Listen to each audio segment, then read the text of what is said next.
If you're applying for a work permit thinking there's no language test required, language mustn't matter, stop. Language is always being assessed, even if you're not asked for an official test. And that's why strong applications can still get refused. And this is an important topic because you will rarely see language test on the official document checklist from IRCC. And that's why we see this pattern again and again. Someone has a skilled job offer. There's no language test required. The employer is real. The job is real. Yet the application gets refused. And it's not because the officer doubted, could the applicant actually do the job? What they doubted was, could this person actually function in this job, in this language right now? And if your application doesn't answer that question up front, then the officer can conclude that you're not able to perform the job. The belief most applicants have is that if a language test isn't on the document checklist, then it's not required. And I mean, I understand the reason why that belief arises, but unfortunately, it's wrong. And it's essential that you understand and accept that so that you can build an application that will succeed. Language isn't a box to check or a document upload field to fill. It's part of the overall credibility. And this is things that aren't included necessarily on IRCC's document checklist, on their application guides. It's something they're assessing a little bit more nuanced in, is this actually realistic? Whether or not the person can perform the job because they have the skills or the education, certainly. But can they do that job in Canada in the official languages of Canada, so French or English? So the fact that a language test isn't included on the document checklist doesn't mean your language skills aren't being judged. It just means that the judgment is discretionary.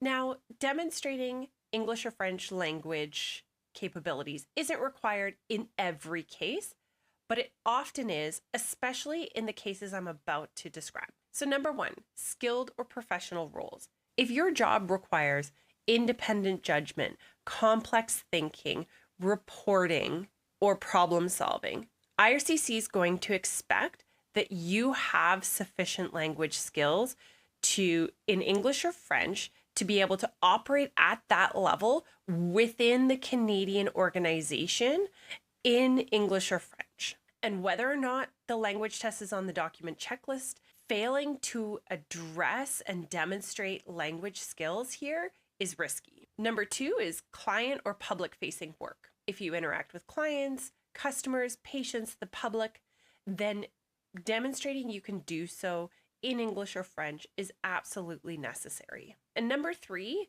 which I've seen and worked with a lot, is safety sensitive and regulated environments. This is where if misunderstanding instruction could cause harm to you or others. For example, in the trades on a work site around heavy equipment or other dangerous situations, language ability isn't a nice to have, it's a must have. And officers can and will be cautious, and that can lead to refusal if you're not able to demonstrate how, whether or not you're able to perform the job, let's say it's a trade, how you can function in the job, in the role, in that workplace, in English or French in a way that's going to keep you, your peers, and others safe. So those are just three concrete examples of where and why language skills are part of the assessment of your ability to do the job, and not exactly do it, but function in the job, and why that is relevant to your application and IRCC's assessment on whether or not they're going to issue you a work permit. Now, that doesn't mean that IRCC isn't evaluating language in other scenarios as well.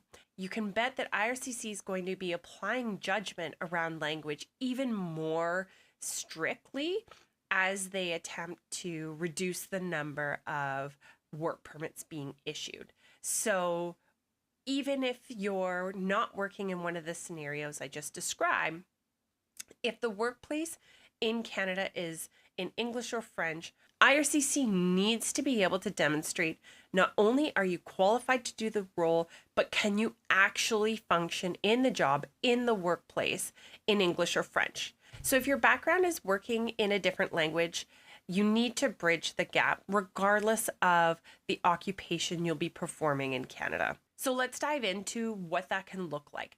Not all language evidence has the same weight, just like not all evidence of work experience has the same weight. So I'm going to share with you the strongest evidence you can provide. The gold standard for proof of language skills would be an IRCC recognized language test.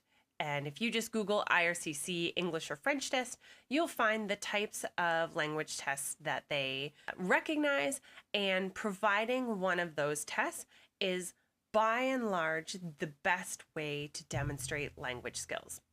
Now, the next best option is to demonstrate proof of English or French education. So whether that's English or French as a second language, or you completed secondary or post-secondary education in English or French. If you can include your transcripts and evidence that the curriculum was delivered in one of Canada's official languages, that's also very helpful.